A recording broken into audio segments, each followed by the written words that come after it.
HCV का question है, question number 51। ये HCV का है,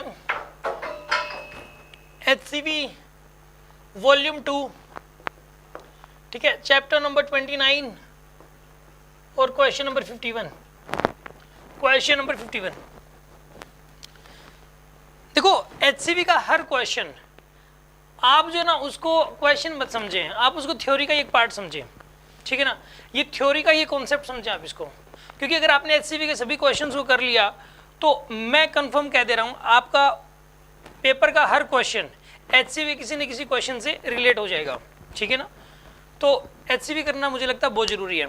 तो हम स्टार्ट कर रहे हैं इस वाले क्वेश्चन को। क्वेश्चन क्या है देखिए, आप ये आपने अगर खुद सॉल्व भी नहीं किया तो भी आप इसको समझने की कोशिश करो, ठीक है ना, बहुत फायदा होगा आपको।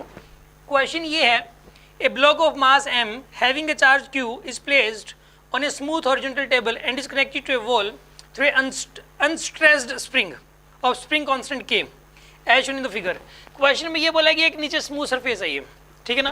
पहले तो ये वाली बात माइंड में सेट कर लो कि ये वाला सरफेस कैसा है, स्मूथ सरफेस, और यहाँ पे एक अनस्ट्रेच्ड स्प्रिंग है, मतलब ये ना खिंचा हुआ नहीं है, स्प्रिंग अपनी नेचुरल लेंथ के अंदर है, और ये ब्लॉक है m मास का, और यहाँ पे एक E का इलेक्ट्रिक फील्ड अप्लाई कर दिया, राइट, और इसके ऊपर चार्ज Q भी रखा हुआ है, एक इस ब्लॉक के ऊपर एक चार्ज Q रखा हुआ है और इसका मास m है, ठीक है ना। ब्लॉक के ऊपर एक चार्ज रखा हुआ है Q का और इस ब्लॉक का मास m है, राइट, और इस स्प्रिंग के अंदर कोई भी स्ट्रेच नहीं है, मतलब यानी कि ये खिंचा हुआ है, दबा हुआ नहीं है, ये डिफॉर्म्ड नहीं है। A horizontal electric field E is parallel to the spring is switched on. Find the amplitude of the resulting SHM of the block. इसके अंदर यहाँ पर ये वाला जो ब्लॉक है ना, ये SHM करेगा, इसके अंदर ये वाला ब्लॉक SHM करेगा। आपको ये बताना है कि इसका एम्पलीट्यूड कितना होगा, ठीक है ना, SHM का एम्पलीट्यूड कितना होगा। तो सोल्व करते हैं इस वाले क्वेश्चन को। कैसे करें देखिए आप, सबसे पहली बात तो ये SHM क्यों करेगा। देखिए अब यहाँ पर इसके ऊपर एक फोर्स लगेगा QE का, राइट, इसके ऊपर एक फोर्स लगेगा, सभी को पता है QE का फोर्स लगेगा इसके ऊपर।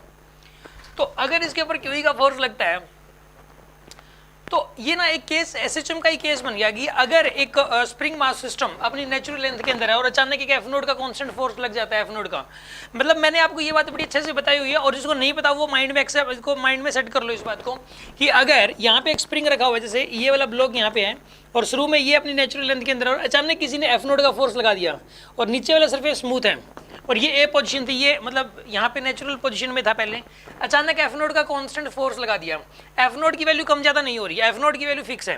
तो इस केस के अंदर क्या होगा कि ये पहले ना F नोड बाई के डिस्टेंस तक जाने के बाद, ये वाली डिस्टेंस कितनी होगी, F नोड बाई के, इसके ऊपर नेट फोर्स जीरो हो जाएगा लेकिन वेलोसिटी मैक्सिमम होगी, मतलब मीन पोजीशन आ जाएगी, और आगे F नोड बाई के और जाएगा, अभी ये C पोजीशन, आगे F नोड बाई के और जाता है ये, ठीक है ना, और यहाँ पे जाके इसकी वेलोसिटी जीरो हो जाती है, मतलब ये 2F नोड बाई के डिस्टेंस जाने के बाद इसकी वेलोसिटी जीरो होगी, 2F नोड बाई के जाने के बाद इसकी वेलोसिटी जीरो होगी, ठीक है ना। अचानक कांस्टेंट फोर्स लगा दें तो F नोड बाई के डिस्टेंस जाने के बाद ये रुकता नहीं है। कुछ बच्चों को क्या लगता है कि F नोड बाई के डिस्टेंस जाने के बाद ये रुक जाएगा, ऐसा नहीं होगा। F नोड बाई के जाने के बाद नेट फोर्स जीरो हो जाएगा, net force, but velocity maximum हो जाएगी, क्योंकि यहाँ से लेके यहाँ तक लगातार स्पीड बढ़ेगी ही, इसकी घटेगी कभी नहीं, ठीक है ना। और यहाँ पे आने के बाद वेलोसिटी मैक्सिमम होगी लेकिन नेट फोर्स जीरो होगा यहाँ पे, और उस वेलोसिटी की वजह से ये फर्दर आगे निकल जाएगा, और उस वेलोसिटी की वजह से फर्दर आगे निकलते निकलते इसकी जो स्पीड है वो जीरो हो जाएगी, ठीक है ना। तो कहने का मतलब यहाँ पर ये है कि अगर इसमें ये पूछ लेता कि मैक्सिमम डिफॉर्मेशन कितना आएगा तो इसका आंसर होगा 2F नोड बाई के, मैक्सिमम डिफॉर्मेशन होगा 2F नोड बाई के, अगर ये पूछ लेता तो बाय द वे, ठीक है ना। और इस वाले क्वेश्चन में एक बात बताइए, इस F नोड की वैल्यू कितनी है बताइए, QE के बराबर। इस F नोड की जो वैल्यू है वो QE के बराबर है, ठीक है।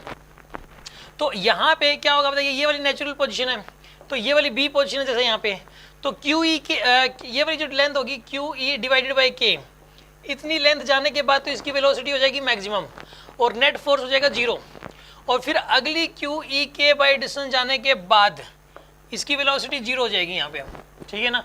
मतलब मैक्सिमम डिफॉर्मेशन इसके अंदर कितना आएगा, अगर इसमें ये पूछता कि मैक्सिमम डिफॉर्मेशन कितना होगा तो मैक्सिमम डिफॉर्मेशन होगा इस केस के अंदर, मैक्सिमम डिफॉर्मेशन वो होगा 2QE बाई के, this is the maximum deformation 2QE by के।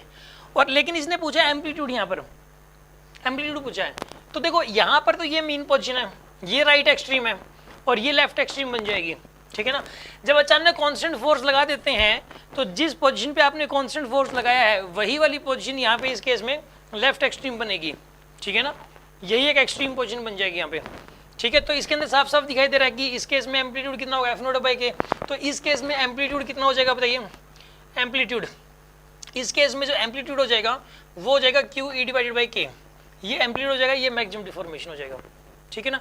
इस केस के अंदर मेन बात थी ना, रिजल्ट याद करने वाली थी कि इस क्वेश्चन में कॉन्सेप्ट क्या था। अब मैं इसका मतलब ओवरव्यू दे रहा हूँ इस वाले क्वेश्चन में। ओवरऑल कॉन्सेप्ट क्या था, माइंड में क्या सेट होना चाहिए था कि अगर एक स्प्रिंग मास सिस्टम रखा हुआ है और इसके ऊपर अगर एफ नोट का कांस्टेंट फोर्स लगा दिया जाए तो एफ नोट बाई के डिस्टेंस जाने के बाद इसकी मीन पोजीशन आ जाएगी, यही वाली पोजीशन बन जाएगी एक्सट्रीम पोजीशन, और एफ नोट बाई के जाने के बाद इसके ऊपर नेट फोर्स 0, वेलोसिटी मैक्सिमम, और अगली एफ नोट बाई के जाने के बाद ये रुक जाएगा। तो ऐसे ऐसे एसोसिएशन करता रहेगा अभी ये, ठीक है ना, हमेशा के लिए।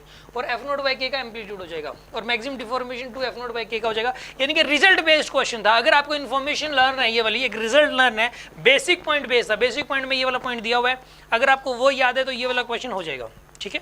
यस, सबसे पहले आप में से किसी को कोई डाउट हो? हाँ जी, कोई डाउट है? पक्का समझ आ गया ना आपको ये?